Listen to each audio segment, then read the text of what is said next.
Welcome to the Learning Pines YouTube. We hope this video helps. In this video, I will explain how to use upper keys on a laptop.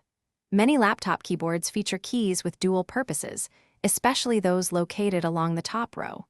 To unlock the secondary function of these keys, you'll often need to press and hold the FN key, usually found near the bottom left of your keyboard, while simultaneously pressing the desired upper key.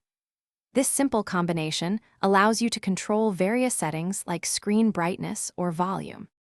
Let's explore some common FN key combinations. For instance, you can typically adjust your screen brightness by holding FN and pressing F5 or F6.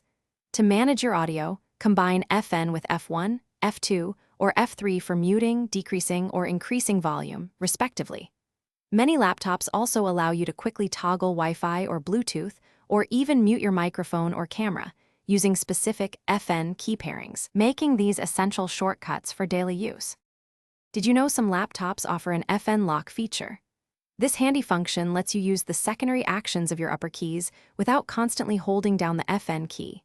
You might see a small indicator light or symbol on your ESC key or another function key to show when FN lock is active. To toggle it, simply press FN and ESC simultaneously on many models, or consult your laptop's manual for the exact key combination.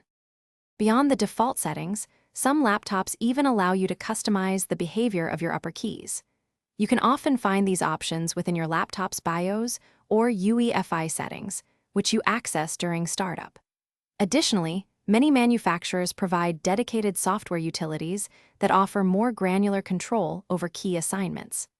Exploring these customization options can significantly enhance your workflow, allowing you to reassign functions to better suit your specific needs and boost your overall productivity.